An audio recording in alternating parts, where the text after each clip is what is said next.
puissamment. Nous acclamons l'homme de Galilée, nous acclamons le roi des rois. Nous acclamons, acclame, nous acclamons. Poussez les cris de joie vers l'Éternel. Vous tous habitants de la terre, la Bible les déclare. Nous acclamons notre Dieu. Nous acclamons pour lui dire merci. Merci pour la vie, la santé, le souffle de vie. Alléluia.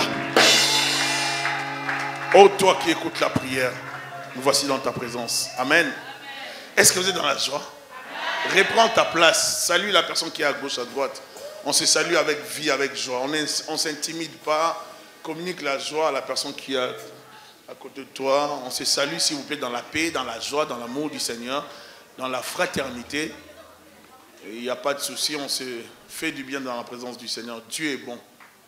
Alléluia. Dieu est bon.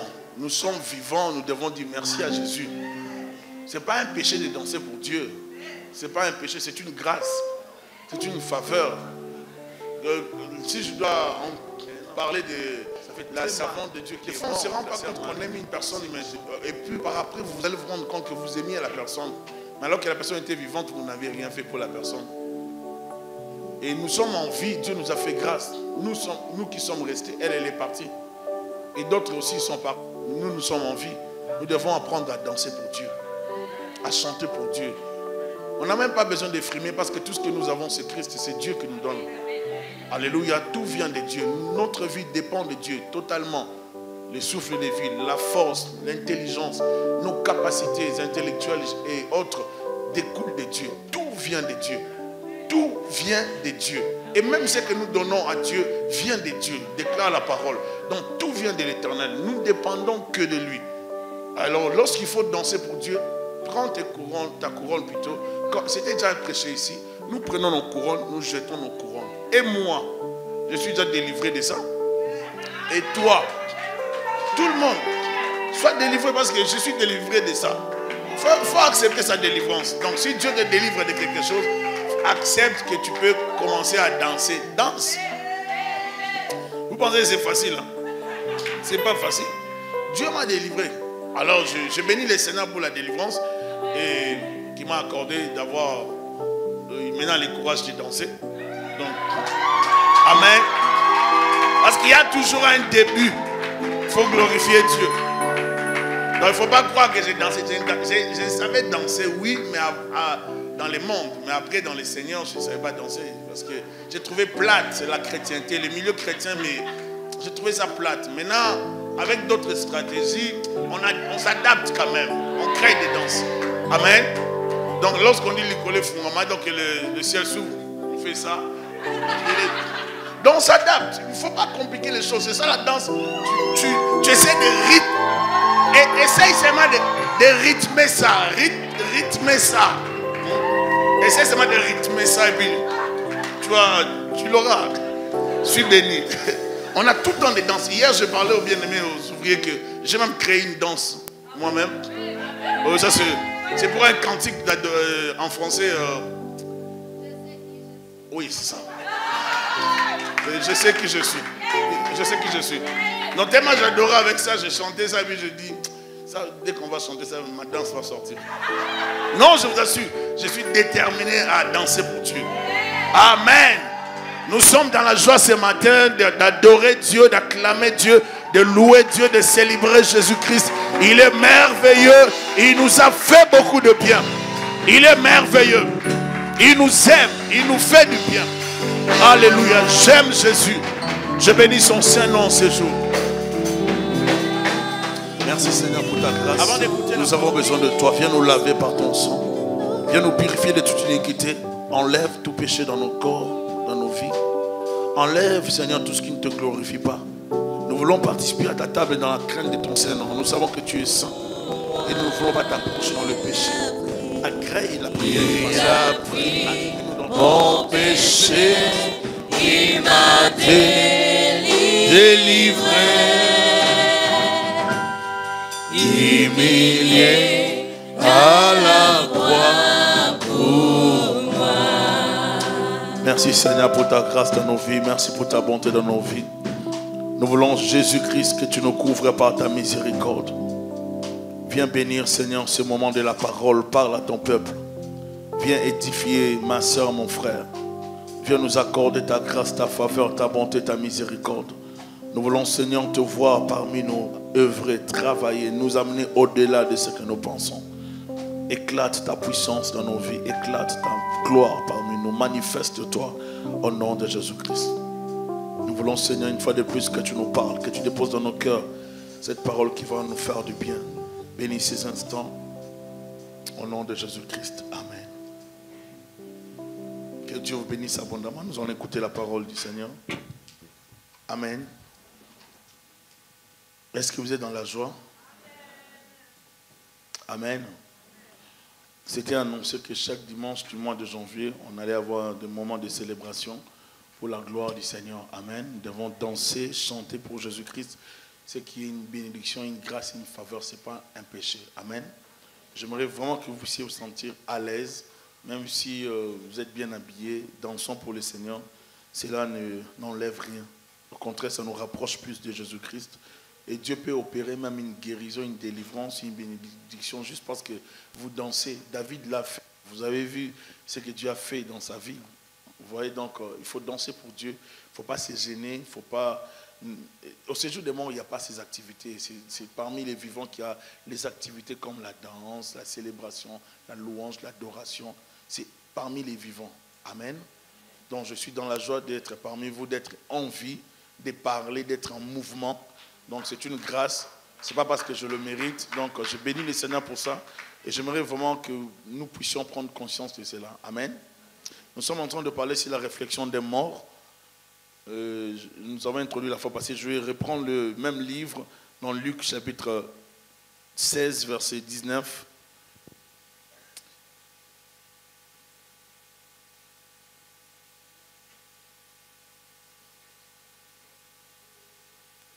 Frère Raven.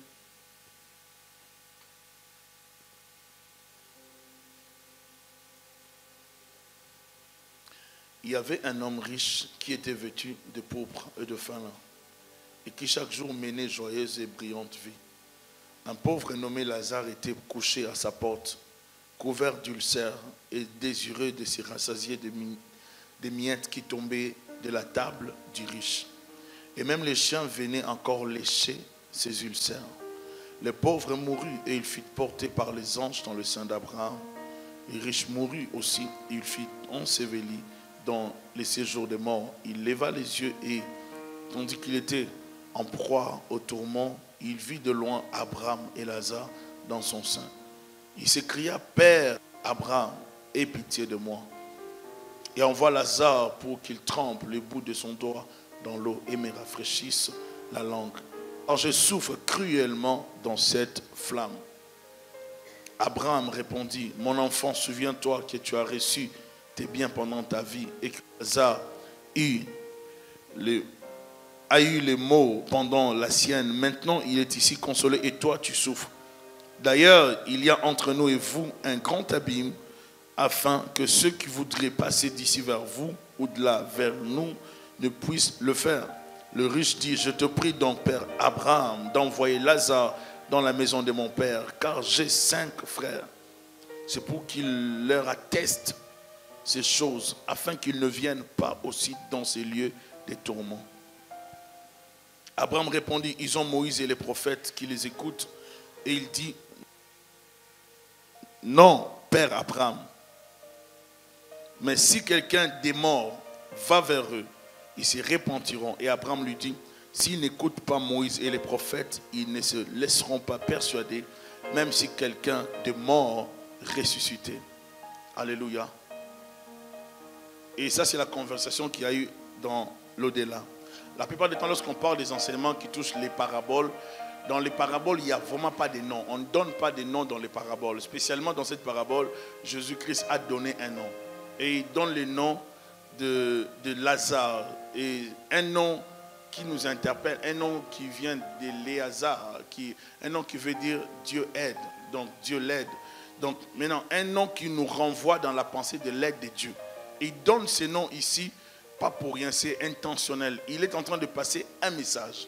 Il veut dire que ce qu'il est en train de faire, l'histoire qu'il est en train de passer ou de rencontrer à ces gens, est une histoire soit vrai, qui s'est passé. Mais si nous allons plus loin, ça peut être une histoire seulement qu'il a présentée, créée en tant que maître, enseignant, pour présenter une réalité qui existe.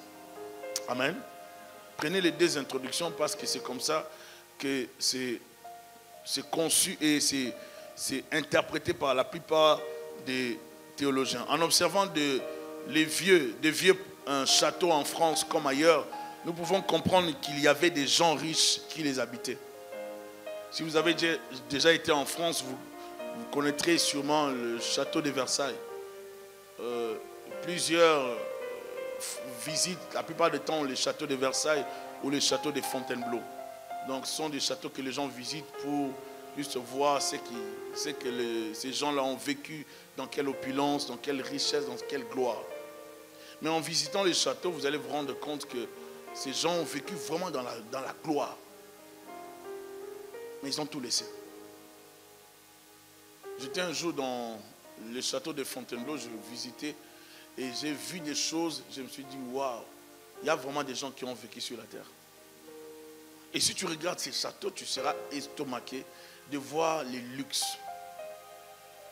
Vous savez, les luxes, des fois, lorsqu'on est dans nos appartements ou bien dans nos maisons, nous croyons que nous sommes dans les luxes. Mais il y a des gens qui ont vécu dans les luxes.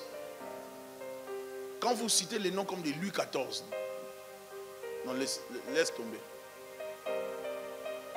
Vous allez voir des choses tellement effrayantes, des choses dorées, vous allez voir des choses qui vont vous laisser comme ça, vous n'aurez pas des mots, vous allez manquer des mots, parce qu'il y a des gens qui nous ont précédés dans les années 1800, 1700, 1400, 1500, qui ont vécu dans la gloire. Si nous remontons vers Salomon, Salomon a également vécu dans la gloire. Chaque personne dans son époque croit qu'il vit dans la gloire.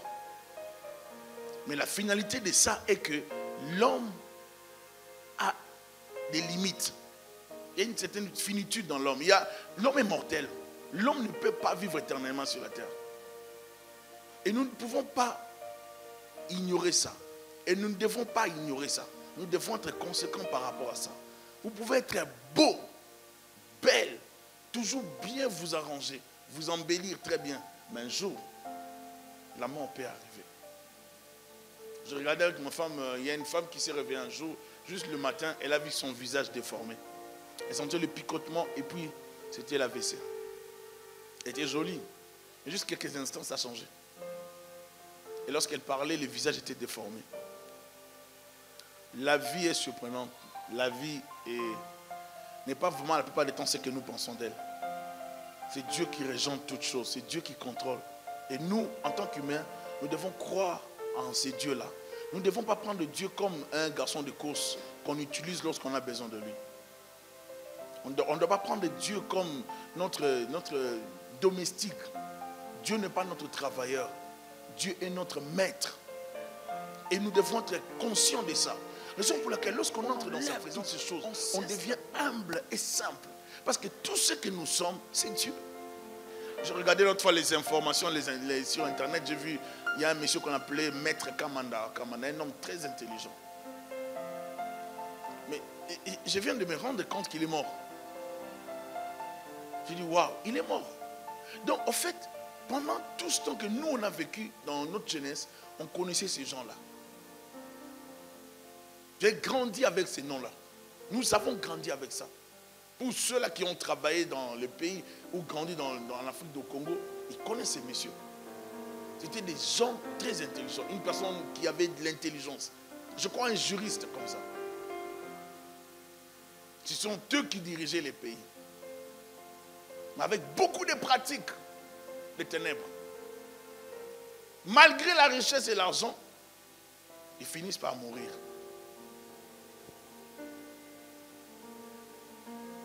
En observant de vieux châteaux en France comme ailleurs, nous pouvons comprendre qu'il y avait des gens riches qui les habitaient. Mais aujourd'hui, c'est devenu des lieux touristiques que tout le monde peut fréquenter, voir, que tout le monde peut visiter, que tout le monde peut palper, toucher sans problème.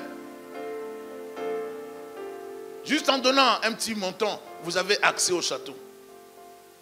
C'est que les autres ont construit avec beaucoup de privilèges, avec beaucoup de dévouement, avec beaucoup des désirs, des folies même par moment, juste pour atteindre, n'est-ce pas, la gloire.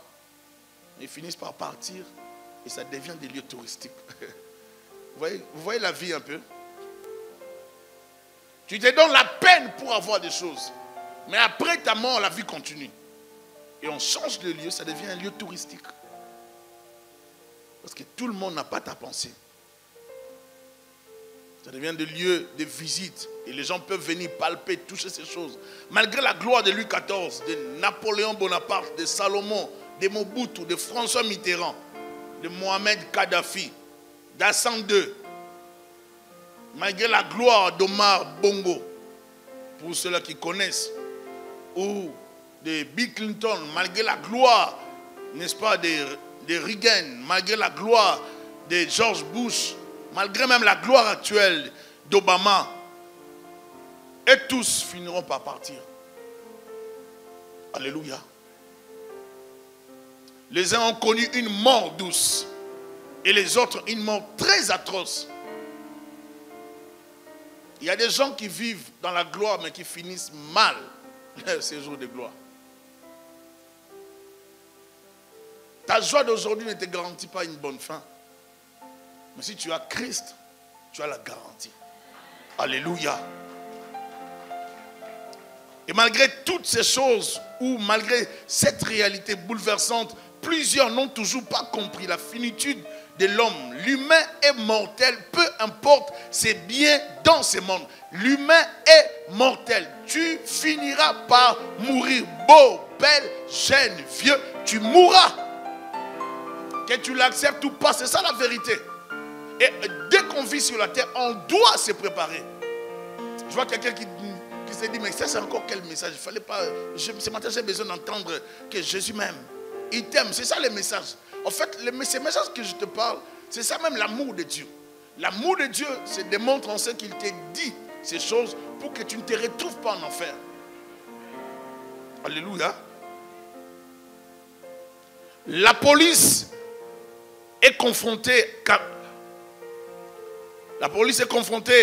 la plupart du temps à des morts brutales, brusques, à des accidents. À chaque fois que les policiers sont appelés pour aller dans des boulevards, dans des rues, dans des avenues, c'est pour juste venir faire des constats. Ils ne peuvent pas changer les choses. Les médecins vivent les choses. Sœur Fifi, tu travailles dans les hôpitaux. Hein? Tu peux nous en dire. Hein? Je ne sais pas quel cœur les médecins, les infirmiers ont. Mais je ne pense pas que j'ai un tel cœur. Je ne saurais pas vivre ça. Vous avez un cœur, les gens qui travaillent dans les milieux, les hôpitaux, hospitaliers et tout ça, je ne sais pas, vous avez la grâce, vous avez la force. Vous avez la grâce et la force de nous aider lorsqu'on est malade, de nous soigner et de voir des gens partir. Des fois à gauche et à droite. Et puis vous rentrez à la maison, vous mangez.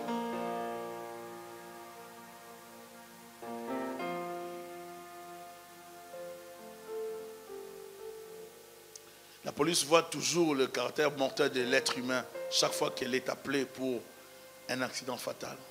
La mort est une réalité quotidienne, presque routinière dans la plupart des hôpitaux. Et un jour ou l'autre, la réalité de la mort arrivera à nous saisir tous de façon personnelle. Nous connaîtrons la mort. Il faut se dire que la mort n'est pas seulement ce qui arrive aux autres. Elle m'atteindra aussi. Je dois me préparer. Je dois me préparer. Et ne pas le savoir, c'est un péché. Si tu sais que tu mourras un jour, tu ne laisseras pas tes enfants comme ça. Tu vas leur montrer les chemins de Dieu. Tu vas obliger tes enfants à suivre Jésus-Christ. Parce que tu peux laisser beaucoup d'argent à tes enfants, mais ils les perdront, ils s'amuseront avec. Mais si tu leur laisses le Seigneur, Jésus-Christ sera leur protecteur, même si toi tu mourrais. Parce que dans l'alliance avec Dieu, lorsque nous tirons alliance avec Dieu, Dieu ne meurt pas, mais nous connaîtrons la mort. Nous mourrons. Dieu reste la partie qui garantit les clauses de l'alliance. Raison pour laquelle, en signant alliance avec Dieu, en acceptant Jésus-Christ, vous signez une alliance qui a des garanties solides, inébranlables, de telle sorte que la partie contractante, l'autre partie ou la partie de Dieu, est une garantie d'un avenir sûr et certain.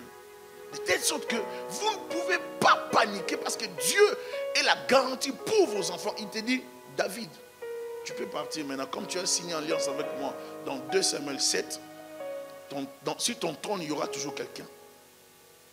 Et Dieu l'a fait, il dit, ça sera pour l'éternité. Plus tard, Salomon est arrivé. Plus tard, des générations, David a failli, la lignée davidique a failli perdre la royauté. Mais Dieu a veillé à ce que toujours qu'il y ait un fils descendant de David sur le trône de David. De telle sorte que plus tard, Jésus-Christ viendra et lui, il restera sur le trône de David jusqu'aujourd'hui. Est-ce que vous comprenez? Dieu n'oublie jamais ses promesses. Il est toujours derrière sa parole pour l'exécuter. Ce qu'il a promis, il exécutera. Lorsqu'on a donné les noms de la promesse, le Seigneur m'avait mis à cœur la grande promesse de son retour et les autres promesses qu'il reviendra. Raison pour laquelle vous êtes à la promesse. On se prépare à voir Jésus-Christ. Nous ne sommes pas en train de nous préparer à autre chose. Que Jésus-Christ revienne, nous sommes prêts. La société occidentale moderne dans laquelle nous vivons préfère ignorer la mort. Dans les hôpitaux, on dit que le patient n'a pas supporté. On a des termes qu'on utilise. Il n'a pas supporté. L'intervention n'a pas réussi. Et ce langage est employé pour éviter les chocs qui provoquent la mort.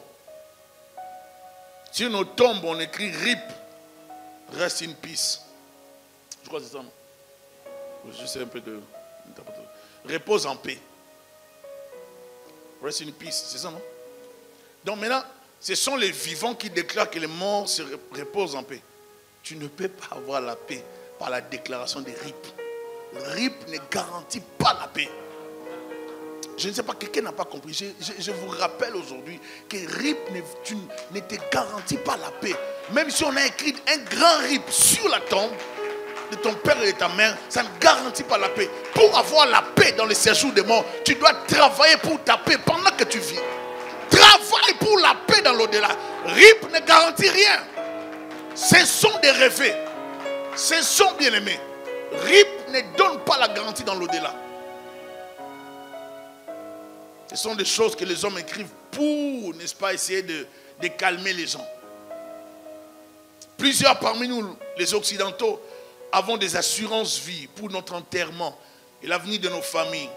Des fois, après la mort, on donne aussi beaucoup d'argent à la famille qui est restée, n'est-ce pas, pour s'en sortir. Mais peu sont ceux-là qui pensent à l'assurance éternité que l'ambassade de Dieu donne gratuitement. Par la confession. Juste par la confession, tu auras l'assurance éternité. Aujourd'hui, si vous entendez sa voix, n'endurcissez pas votre cœur, dit la parole. Alléluia. Voici, je me tiens à la porte, je frappe. Si quelqu'un entend et qu'il l'ouvre et qu'il est dispo, j'entrerai. Il veut souper avec toi pour changer ta vie. J'aimerais dire encore, apporter une information aujourd'hui que le purgatoire n'existe pas. Ça n'existe pas. Je viens insister là-dessus. Le purgatoire n'existe pas. C'est une invention. Amen. Ça n'existe pas. Il n'y a pas le purgatoire. Si tu n'accomplis pas de bonnes œuvres sur la terre, dans l'au-delà, c'est fini. Comme un bon Africain, c'est fini. Oh. Donc c'est pour dire que le purgatoire n'existe pas.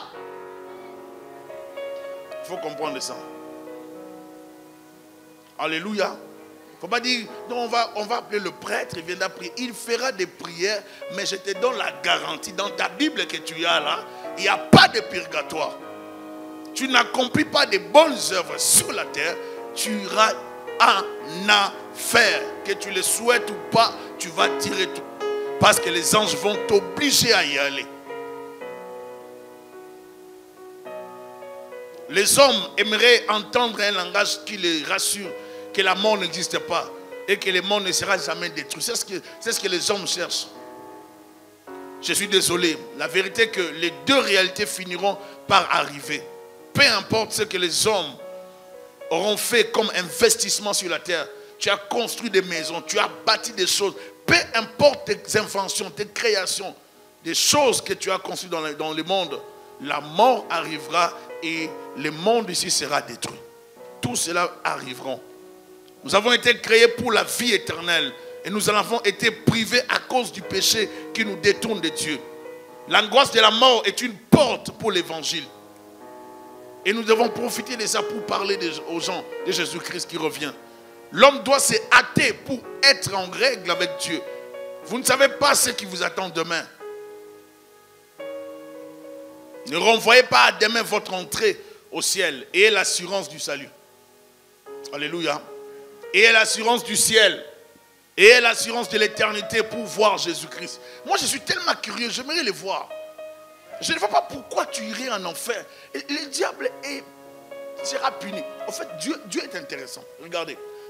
Dieu, dans Genèse chapitre 3, 15, il annonce à Satan ce qui allait arriver. La descendance de la femme t'écrasera la tête et tu lui mordras les talons. C'était arrivé, n'est-ce pas?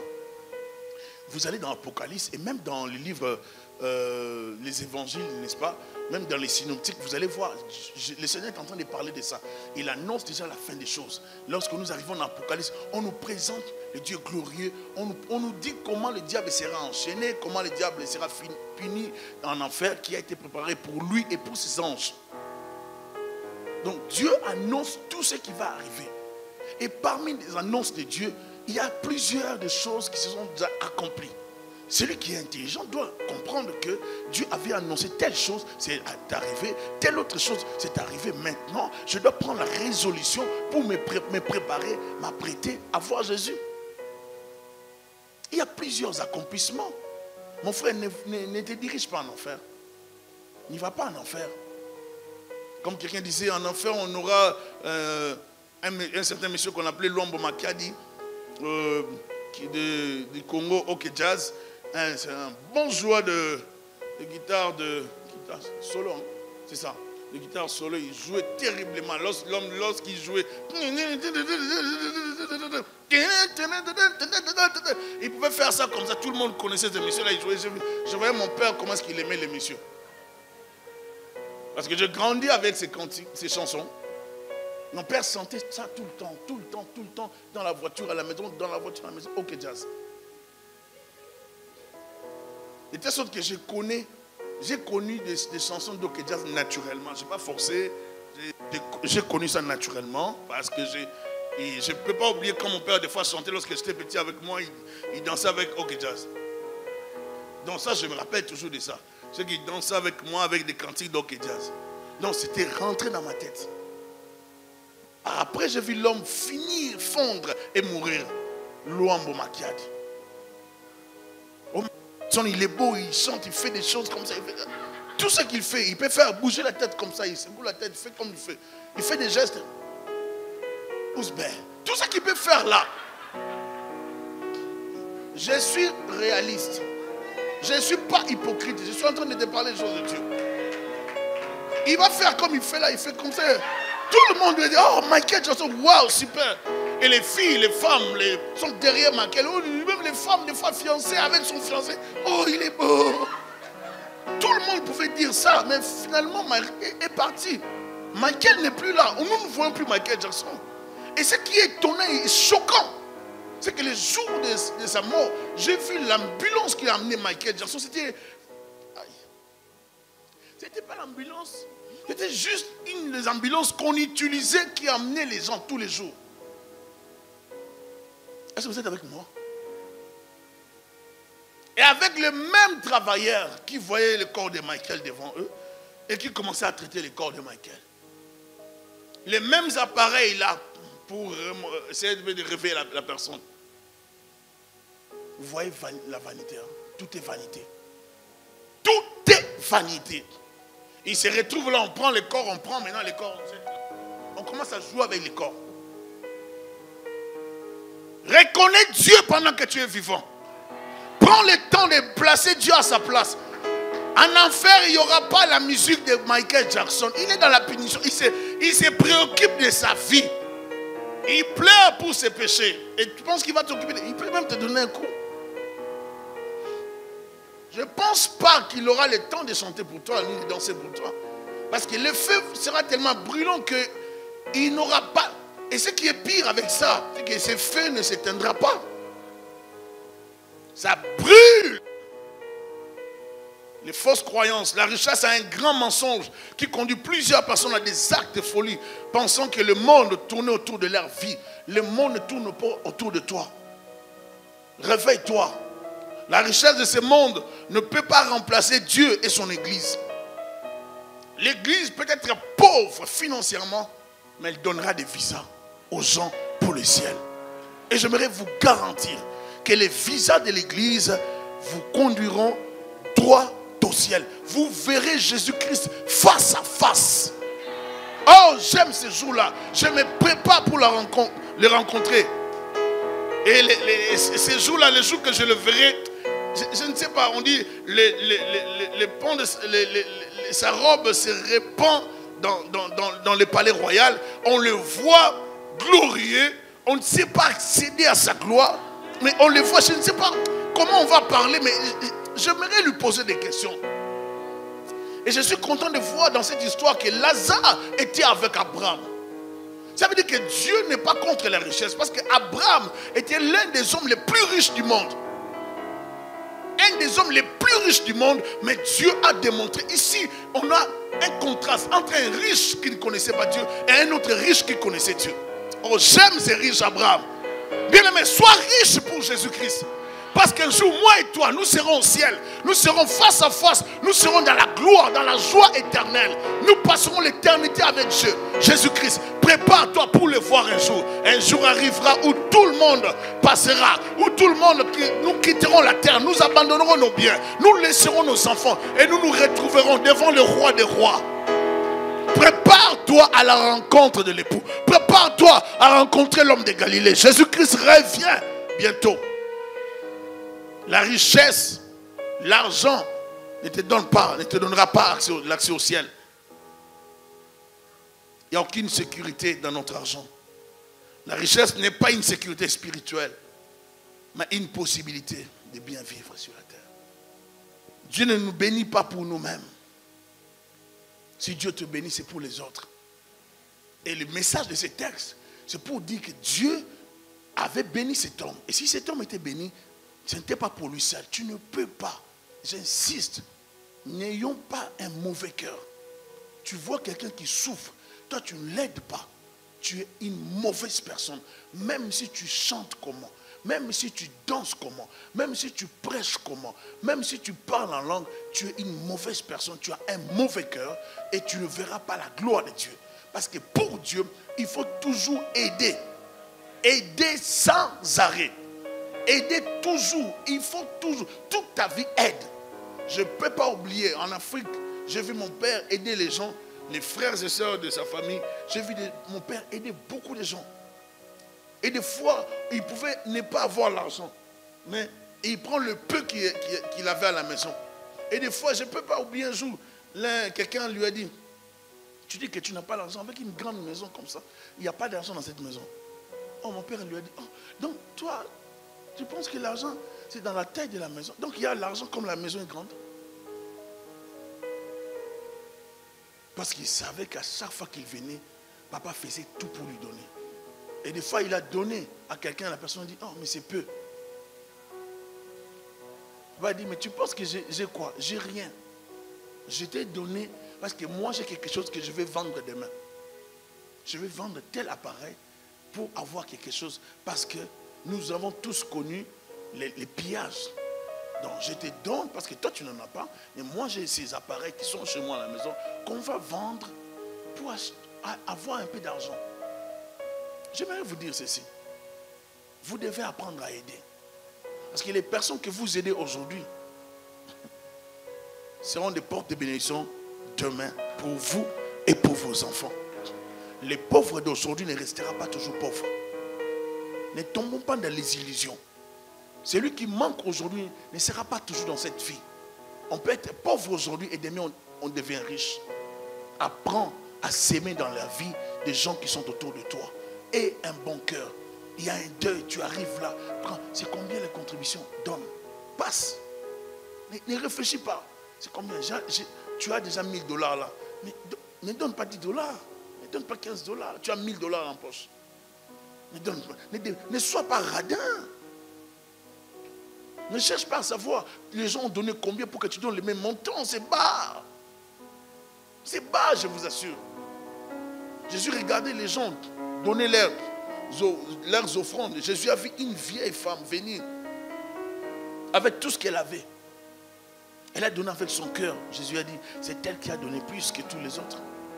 Donner est biblique. Dieu nous exhorte à savoir donner.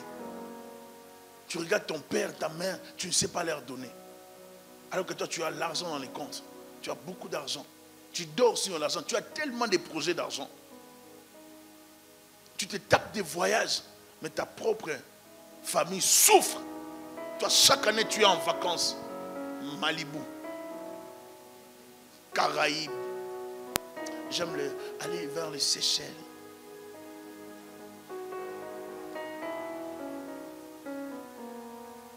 Vous savez, vers la Guyane française.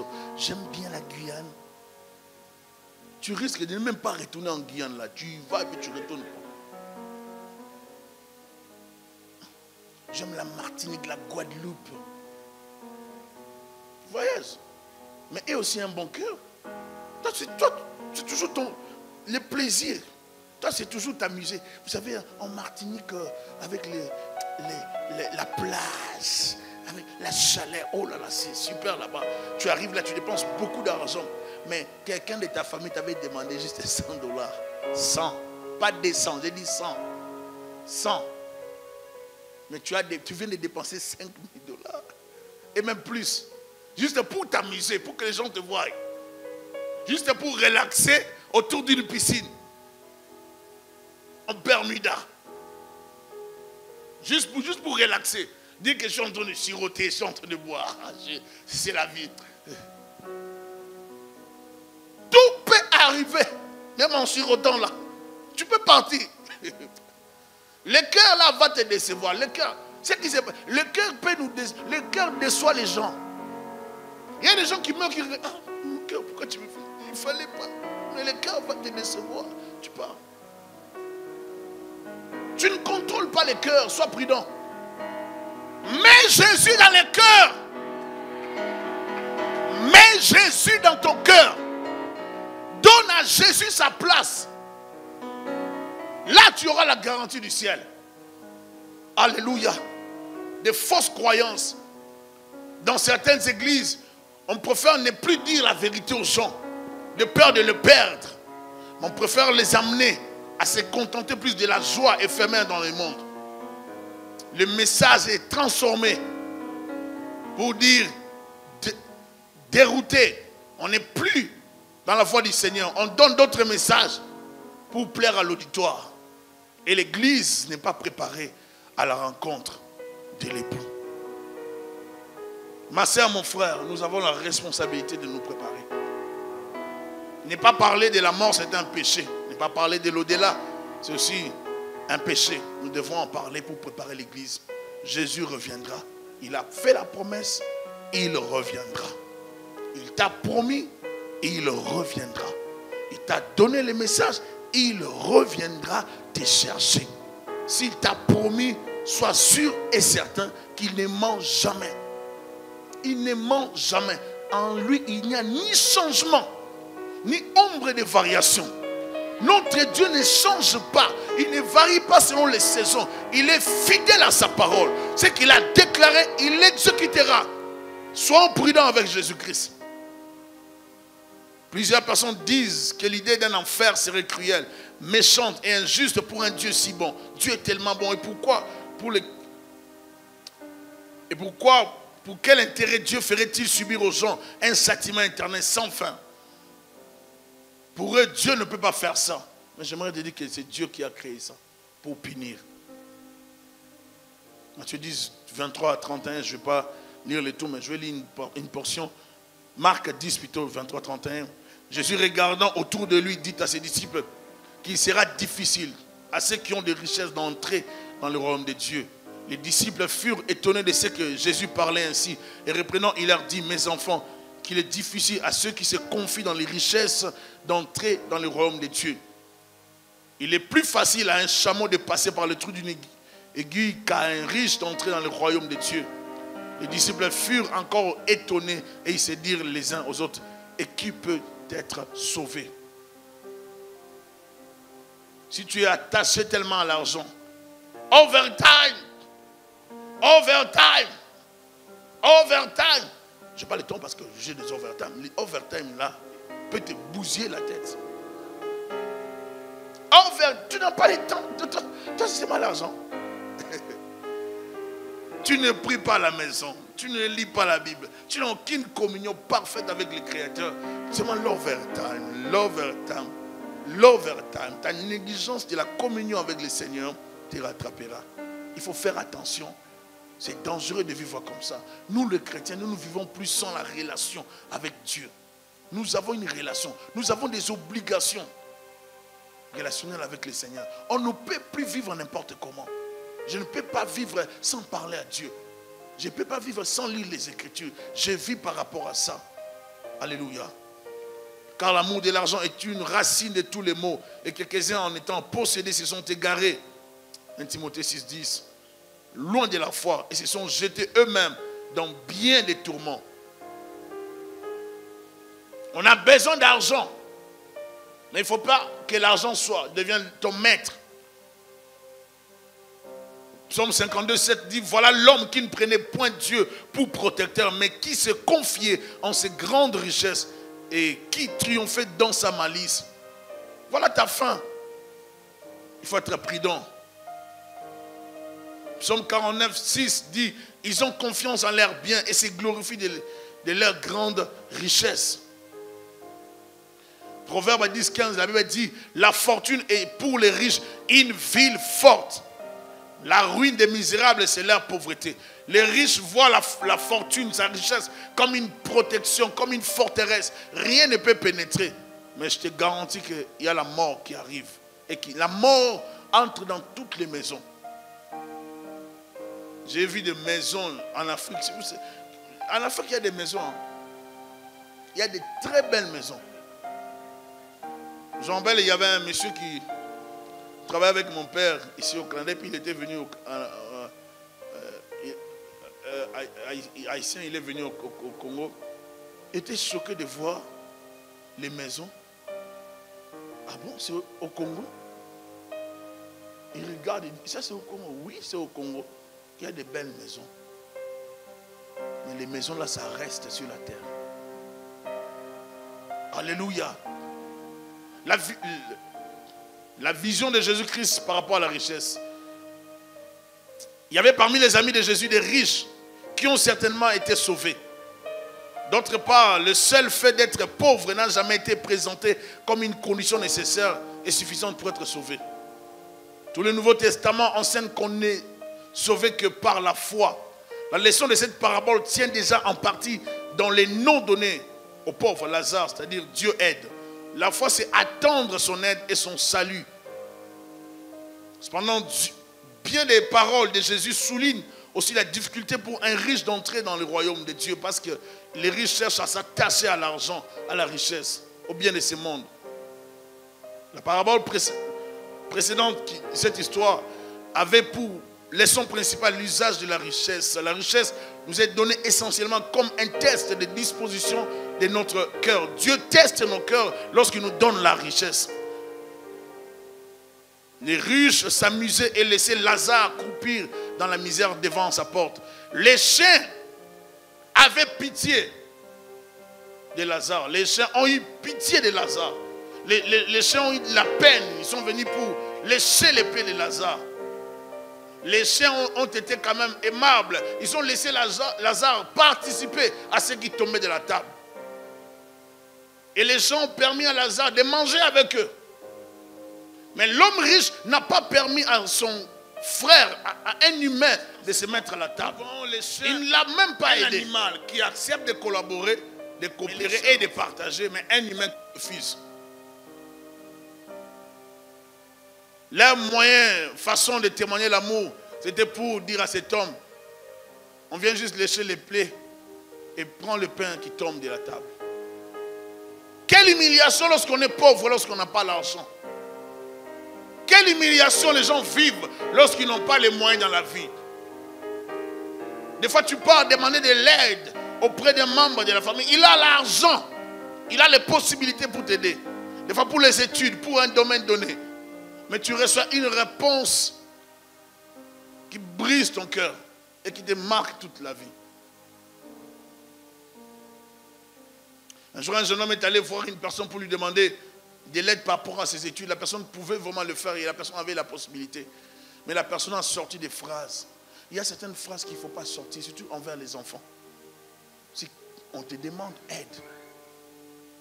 Et la personne a sorti des phrases du genre, mais vous vous demandez aussi beaucoup. Ton père ne peut pas vous aider. Quand vous sortez des phrases comme ça à un enfant, vous marquez le cœur de la personne. Et vous brisez son cœur. Certaines phrases, il ne faut pas les dire dans la vie. Si tu ne veux pas donner, ne donne pas. Si tu ne veux pas aider, n'aide pas. Mais si tu peux aider, aide et ne parle pas. Ne parle pas quand tu donnes. Prends. Reviens encore demain. Oh, c'est pas comme ça qu'on donne. On donne. Il n'y a pas de problème. Ne parle pas mal lorsque tu donnes. Sinon, tu n'auras pas la bénédiction en retour. Il y a une bénédiction à chaque fois que nous faisons du bien. À chaque fois que tu partages. À chaque fois que tu aides ton frère, ta soeur. Il y a une bénédiction qui en découle. Mais si tu ne parles, si tu te mets à parler, à dire n'importe quoi, tu n'auras pas la bénédiction qui en découle. Nous devons savoir que l'aide qu'on apporte aux autres attire la faveur de Dieu dans nos vies. Alléluia. J'aimerais exhorter les frères et sœurs, l'église de la promesse, à avoir un bon cœur. Ne cherche pas à dépenser l'argent lorsque la personne meurt. Si la personne est malade et qu'elle te demande de l'aide, donne l'argent. Un membre de la famille est malade, il a besoin d'argent. Tu as la possibilité d'intervenir, tu n'interviens pas. Mais lorsque la personne meurt, tu sors là pour acheter les cercueils. C'est moi, je prends tout en charge. Ne prends rien en charge. Laisse le gouvernement, laisse même les gens, comme l'armée du salut, je ne sais pas qui va prendre ça en charge. Ne prends rien en charge. Ça révèle la méchanceté de nos cœurs. Lorsque la personne est malade, elle demande de l'aide, on ne sait pas aider. Lorsque la personne meurt, c'est là qu'on vient aider. Oh, si nous pouvions changer nos cœurs. Arrêtons d'aimer les gens à titre posthume. Après la mort, c'était une bonne sœur. Mais tu copiais ces CD. Tu n'avais jamais acheté ces CD. Tu copiais ces DVD. Oh, mais ce que nous sommes. Elle vendait, elle sortait son album, mais tu n'as jamais acheté. Tout ce que tu as fait, c'est copier. Copier. Copier. Ah, c'était un bon frère. Oh, c'est un bon frère. Oh, c'est un serviteur de Dieu. Mais tu sais comment tu as été méchant envers lui pendant qu'il était vivant. On amène des fleurs, on danse même. Et des fois, les lieux de danse, ça devient même les lieux d'amusement touristique. Il y a des matures, des gens qui veulent se présenter. Vous allez voir des gens qui viennent bien habillés là, bien maquillés. Bien maquillés. Maquillés avec exagération. Avec des fleurs, on vient, on dépose avec toutes les fleurs. Quel habillement! Toi, on vient dans les lieux de deuil pour pleurer. Toi, tu viens comme si tu étais en train de faire les défilés de mode. Il y a des gens qui ne comprennent pas la mort. On ne faut pas que ça, ici c'est la mort. Comme on dit, on veut liwa. Ici c'est la mort. C'est la mort. On vient ici pour réfléchir. On ne vient pas pour faire des fiers, trop de fiers. Non, pas ici. Ici c'est la réflexion. Réfléchis. Tu iras où? Où est-ce que tu iras? Maquillage exagéré. Tu pleures même, tu pleures les larmes, on ne le voit pas. Ça ne touche même pas les maquillettes. Il n'y a rien. Apprenons à pleurer. Sois humain. Tu vois un frère, son père, son frère meurt. Un membre de la famille meurt. Il ne veut pas pleurer. Oh, pourquoi tu pleures? Pleure. Pleure, regrette. Ça va te faire mal, mais pleure. Libère ton cœur. Sinon, toi, laisse pleurer. Mais sois aussi en même temps dans la joie si la personne connaissait le Seigneur. Si la personne ne connaissait pas le Seigneur, toi-même, tu peux déjà comprendre que non, lui là, c'est l'enfer. Même si le pasteur ou le prêtre venait dire des choses ici, lui, c'est l'enfer. Et des fois, nous disons des choses où les gens, la plupart, j'évite de dire ce genre de choses, mais la plupart du temps, lorsqu'on les dit dans les deuils, les membres de la famille qui ont évalué la personne ou qui connaissaient la personne, des fois nous contredisent. Ah, arrêtez, ça c'est un païen. Je vous assure. Des fois, c'est la femme qui va contredire le prêtre ou le prédicateur. Ou c'est l'homme, il va dire, ah, c'est une femme. Ça, c'est l'enfer. Parce qu'il sait que la personne avec laquelle il partageait la vie n'avait pas Christ. Vous pouvez nous tromper, mais vous ne pouvez pas tromper Dieu et la personne qui vit avec vous. Soyons sages. Le problème, ce n'est pas d'être à l'église où j'ai pris dans telle église. Oh, c'est une église chrétienne. Là-bas, tout est comme ça. Mais ça vous conduit où? Au ciel ou en enfer? Ça vous conduit où? Là-bas, tout est comme ça, tout est bien. Mais vous vous habillez comment quand vous servez le Seigneur? Avec des jupuscules pour séduire les hommes lorsqu'ils entrent dans l'église, dont les gens viennent se perdre dans l'église. Non, ce n'est pas ça l'église. L'église, ce n'est pas la taille de l'église, ce n'est pas les bâtiments. L'église, ce n'est pas oh non, le nom de notre pasteur est connu. Hein? Il est connu parce qu'il a un bon message. Être connu et avoir un mauvais message, ce n'est pas important. Qui ne connaît pas le grand pasteur qui a une très grande église, Joel Osteen, aux États-Unis? Qui n'a pas suivi la réaction de Benny Hinn par rapport à Joel Osteen? Qui n'a pas suivi? Benny a dit, je suis prêt même à gifler, à donner un coup. Qui n'a pas suivi ça? Lorsqu'on demande à un pasteur de parler sur l'éternité ou sur Jésus-Christ, sur le choix, sur les gays, s'il y a plusieurs voix ou une seule voix plutôt, et lui n'arrive pas à répondre, il dit Dieu seul sait. Un prédicateur qui ose le dire, et vous êtes dans son église, oh on comprend, bon, vous savez, des fois, il y a le stress du média, oh, vous êtes chez un Illuminati. Vous y restez, parce que dans ces temps de la fin, il y a des choses qui se passent. Plusieurs seront séduits par la richesse, plusieurs seront séduits par le monde, par les ténèbres, par l'occultisme, et ils entraîneront plusieurs enfants de Dieu qui seront eux aussi emballés par ça. Faites attention avec le message que vous entendez, faites attention avec les prédications que vous suivez, avec les églises que vous fréquentez. Tout messager n'est pas un bon messager. Il faut peser. Si tu me parles de Jésus-Christ, parle-moi aussi. Que je voie tes œuvres, que je voie ta vie, que je voie ta conduite. Tu dois craindre Dieu pour me parler de Christ. Si tu n'arrives pas à parler du péché, c'est que tu as un problème en tant que prédicateur. Une église qui ne prêche pas sur le péché, c'est une église qui est égarée. Je pèse mes mots. Une église qui ne prêche pas sur le péché, c'est une église qui est égarée parce que le peuple doit être préparé à rencontrer Jésus-Christ. Une église qui ne prêche que sur la bonté, la bonté, la bonté, la bonté de Dieu, c'est une église déséquilibrée. Elle est déséquilibrée parce qu'elle n'a pas l'équilibre. L'équilibre, c'est parler du péché, parler de l'amour de Dieu, de la bonté de Dieu, parler des démons, parler de la délivrance, du combat spirituel, parler du retour de Jésus-Christ, parler de la sanctification, de la sainteté, parler de la repentance, métanoïa, parler de toutes ces grandes vérités, de l'adoration postcommunienne, parler de toutes ces choses pour que l'église soit préparée à la rencontre de l'époux. L'église doit être préparée. Nous, dans notre église, on nous parle comment vivre, comment monter les entreprises, comment réussir dans la société. Ça, ce n'est pas le message de l'église. L'église peut en parler. Ce sont des suppléments, des ingrédients qu'on peut ajouter. Mais la base, ce qui est consistant, c'est la repentance et pas autre chose. Les gens doivent se repentir parce que Jésus revient bientôt. C'est ça le message de l'église. Et lorsqu'on sort de l'église, sans ces messages, les gens se vont, se rendent en enfer. Les gens iront en enfer. C'est pour cela qu'il y a plusieurs personnes en enfer aujourd'hui au nom de Jésus-Christ. Ils venaient à l'église, servaient le Seigneur, soi-disant chrétien, mais on ne lui a pas dit que l'enfer existait.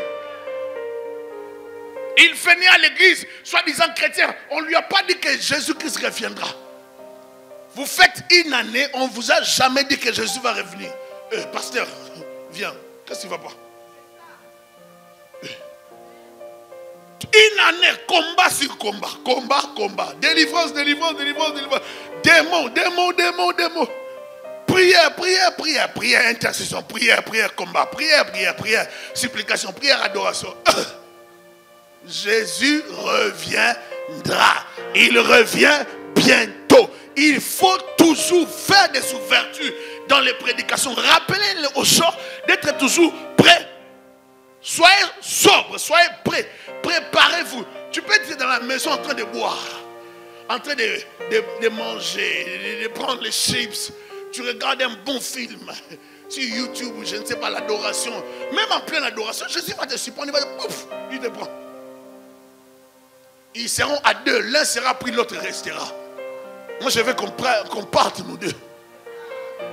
Moi, je reste. Pourquoi je dois rester? Pouf, on disparaît, nous deux. Alors maintenant, là, je dois prendre en considération que mes enfants doivent entrer avec. Dès qu'on prend ma famille, donc, si les voisins veulent prendre nos voitures, nos biens de ce monde, qu'ils viennent les prendre, nous pas. C'est là que vous allez voir, les comptes vont rester avec l'argent, la banque va jouir avec l'argent, mais ça sera l'enfer sur la terre, parce que l'église sera enlevée, le Saint-Esprit sera enlevé, les chrétiens seront enlevés, le péché atteindra un niveau très élevé, de telle sorte que les gens se feront du mal. Pour acheter, il faudrait avoir les chiffres 666. Pour fonctionner, il faudrait avoir la marque de la bête. Bien aimé, ces choses arriveront. C'est pour cela que je suis en train de dire à l'église, préparons-nous car l'époux revient. J'entends les pas de l'époux. L'époux est en train de revenir. Est-ce que tu seras parmi les vierges folles ou les vierges sages? Si tu es parmi les folles, tu ne verras pas l'époux. L'époux viendra. Mais si tu es parmi les sages, qu'en tout temps, que l'huile ne manque pas sur ta tête. Qu'en tout temps, que l'huile ne manque pas sur ta tête. Et que tes vêtements soient blancs, déclare le Seigneur. Prépare-toi. Il revient. Il revient. Il revient. Jésus revient. Prépare-toi. Par la mort, il reviendra. Je suis dans la joie de savoir que mon grand frère Jean-Claude, qui est mort, est au ciel. Je ne peux pas oublier les jours de sa mort. Il est mort sans être malade. Il est en bonne santé, sportif, chrétien, serviteur de Dieu dans l'église, prêchant la parole, servant les Seigneur, dirigeant les gens. Un jour, il revient, il dort. Il a fêté l'anniversaire aujourd'hui, le lendemain, il est mort. Sans être malade. Et ça, c'était le choc de ma vie. Et depuis là, j'ai pris conscience que nous mourrons. En bonne santé. Il meurt un jeudi, je crois. Le samedi, il devait présenter à la famille sa fiancée. Regardez la vie. J'ai connu sa fiancée dans le deuil. Regardez comment la vie est. Nous ne contrôlons rien. Mon frère était jeune, il avait 25 ans. En bonne santé. Je vous dis qu'il était fort. Alors il était fort. Physiquement, il était fort. C'était un maître dans le karaté Shotokan. Terrible. Alors c'est lui qui m'entraînait. J'ai travaillé avec lui. Une fois même, les voleurs sont venus chez nous. La nuit, on a vu les voleurs. On est sortis à deux, moi et lui. On a suivi les voleurs. Donc si on l'avait attrapé, j'essaie de te montrer qu'on n'avait pas peur d'affronter un voleur avec lui. La plupart des temps, lorsqu'on voit les voleurs, ok, voleur. Non, on n'a pas crié, on l'a suivi. Mais un jour, il priait. Je l'entendais dans notre petit salon, il priait. Je l'entendais prier, tout le monde l'entendait. Parce que c'est là qu'on restait la plupart du temps, toute la famille. Et puis, ces jours-là, 15-20 minutes après, je suis allé dans la chambre. Il était parti. Il est mort au lit. 20 minutes après la prière. Il a fini de prier. J'ai trouvé seulement la face de mon frère.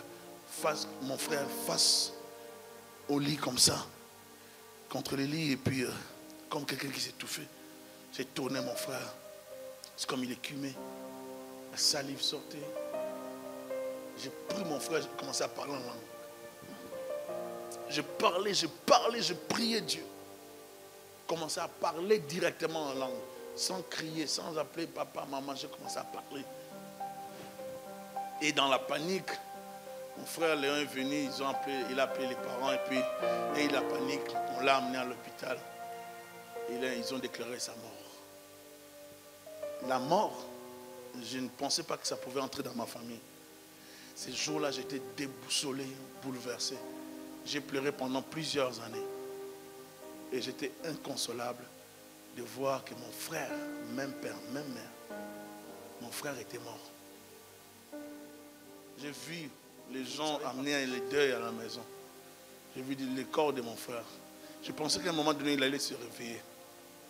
Mais ce n'était pas ça. Après, j'ai vu vraiment qu'on devait partir à l'enterrement. Et après, on est allé en enterrer. C'est là, c'était la fin. Mais un jour, le Seigneur m'a parlé. Ça, j'ai dit à ma mère. Je ne savais pas pourquoi mon frère était mort. Mais un jour, le Seigneur m'a parlé clairement. J'ai vu en vision des détails que je ne peux pas vous dire. Mais j'ai vu tout. Le Seigneur me disait, s'il n'était pas resté. Mais c'est après 3-4 ans que j'ai vu, ou 3-4 ans que j'ai vu ça. Clairement, pourquoi est-ce qu'il est mort? Ça, c'était les questionnements de ma famille. On en souffrait tout le temps. J'aimerais dire ici aux enfants, écoutez les parents. Les jeunes, écoutez les parents. Parents, prenez soin de vos enfants. Parce que le lendemain ne nous appartient pas. Que Dieu vous bénisse à vous-même.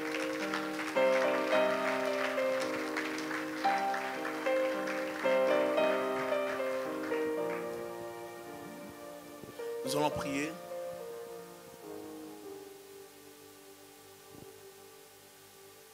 Chacun nous va se recommander entre les mains de Dieu.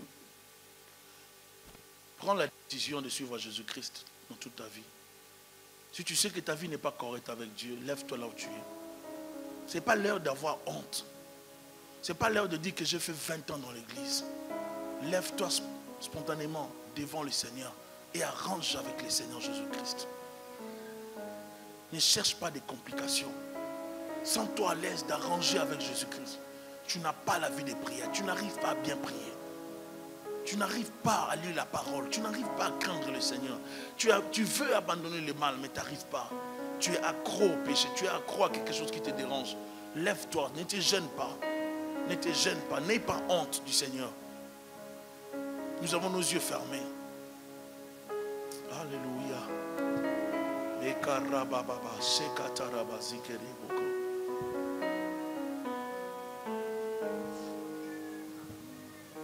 Alléluia. Prie-moi, Seigneur Jésus. Seigneur Jésus, Fais-moi grâce. fais-moi grâce. J'ai besoin de toi. J'ai besoin de toi. Aide-moi Aide-moi à marcher à marcher avec toi, avec toi, à me soumettre à me soumettre à ta volonté. à ta volonté. Je ne vais plus diriger ma vie seule. Je veux diriger ma vie. Prends le contrôle de ma vie. Prends le contrôle de mon être tout entier. Moi, Thierry, je t'accepte comme mon seul maître. Mon seul maître, Je renouvelle mon alliance avec toi en ces jours. Jésus, je ne veux pas rater le ciel. Je ne vais pas aller en enfer.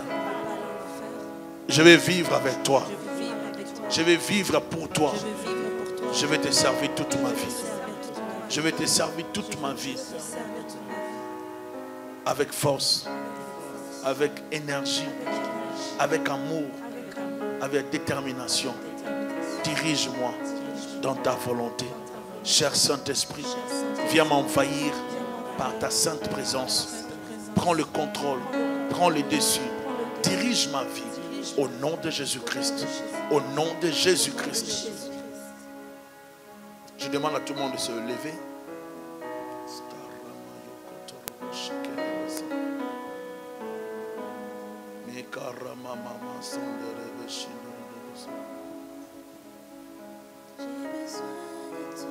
Nous réalisons nous tous que nous avons besoin de Dieu. Nous réalisons l'amour de Dieu pour nous. J'aimerais qu'ensemble que nous puissions dire à Dieu, Seigneur, nous nous réconsacrons à toi. Nous allons prier pour la réconsécration. Nous allons nous réconsacrer à Dieu. Nous allons prendre le contrôle de ma vie. Jésus, j'ai besoin de toi. Prions s'il vous plaît. Nous sommes là, nous sommes en prière.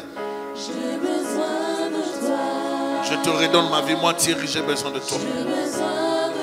Je ne vais pas vivre sans toi, Jésus.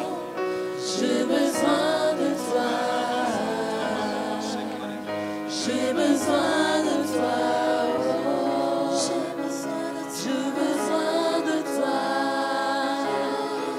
J'ai besoin de toi, Jésus. Je ne vais pas vivre sans toi. J'ai besoin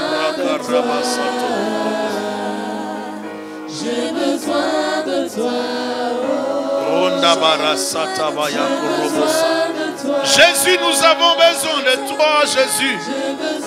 Besoin de toi, Jésus. Je renouvelle ma relation avec toi, Jésus. Ma consécration, je veux te servir toute ma vie, Jésus. Vivre pour toi, Jésus. Korabasa. Kelemo sakatele bosata. Ipot rakataba yaba kororobo sakandele lebesa. Jésus. Korabase keriabasa. Mon Jésus. Korebo sekeri mazanta baba baba. Anderebo so rababa baba kuribas. Telelebas. Oh Jésus.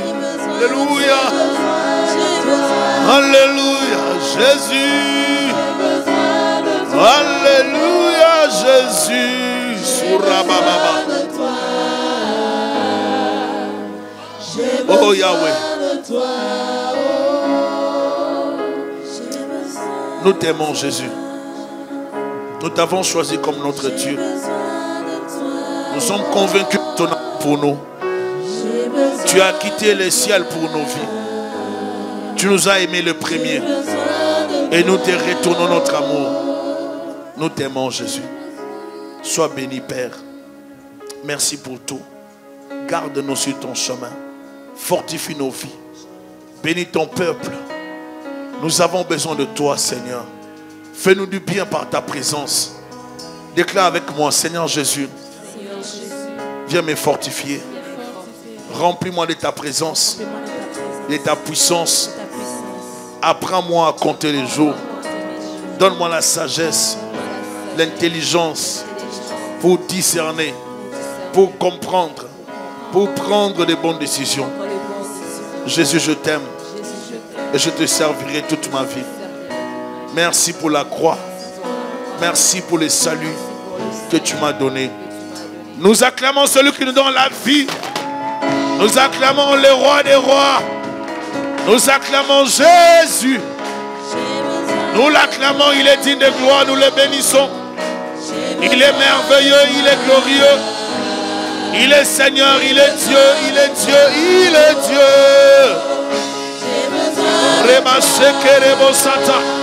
Merci Jésus. Nous avons besoin de toi, Jésus. Alléluia. J'ai besoin de toi.